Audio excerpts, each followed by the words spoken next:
In the earliest days of air travel, passengers really lived the high life.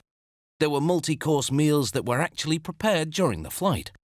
But as air travel increased, this became impractical, and airlines turned to pre-made meals.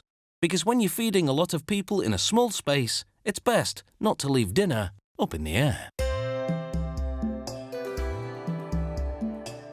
These are meals meant for a higher purpose, as in feeding folks at an altitude of thousands of meters. That's why you don't see any soufflés here. They couldn't possibly rise to the occasion. It's just one of the things they consider when preparing airline meals. Airline meals start with a load of ingredients. They make 45,000 meals at a central facility in one day. As with any food preparation, good hygiene is essential.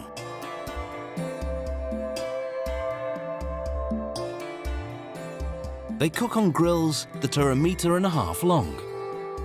At one end, they stir-fry a big batch of vegetables, while at the other, they sauté potatoes.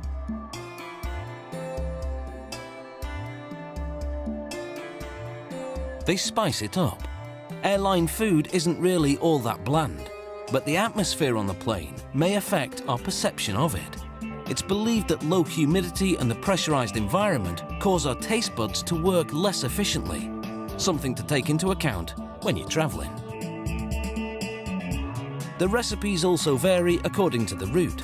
Flights to more exotic locales will offer spicier dishes, while a domestic North American flight usually calls for a little less seasoning.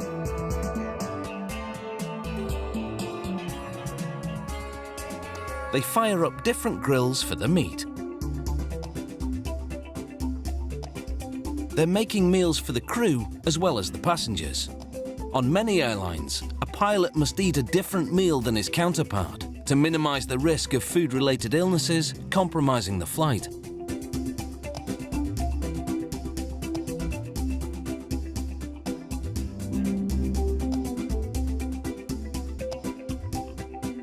The cooked food will now be blast chilled in special fridges. They scrub up again as they prepare to assemble the meals.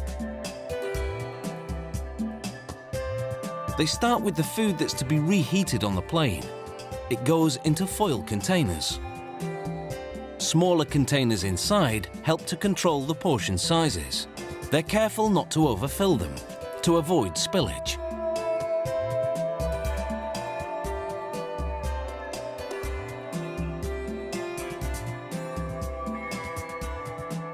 Some sauce, and a generous dab of butter, and you have the makings of a first-class meal. They put the lids on and make sure to vent them. With each menu change, the chefs meet with airline representatives. They serve up sample dishes and discuss the ingredients with them. There's often a lot of negotiation before a menu is settled on.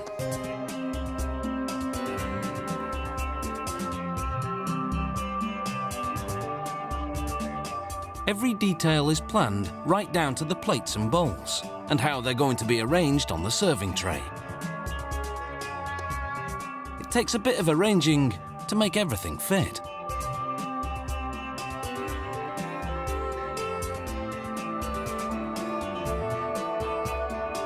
Once they come up with a spot for everything, they follow that formula in the kitchen. As with any meal, presentation counts for a lot.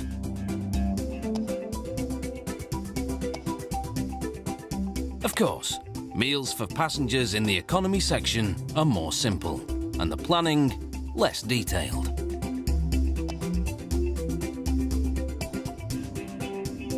The food-laden trays all go onto trolleys, and then they roll them into a big refrigerated room where they're arranged according to the flight number.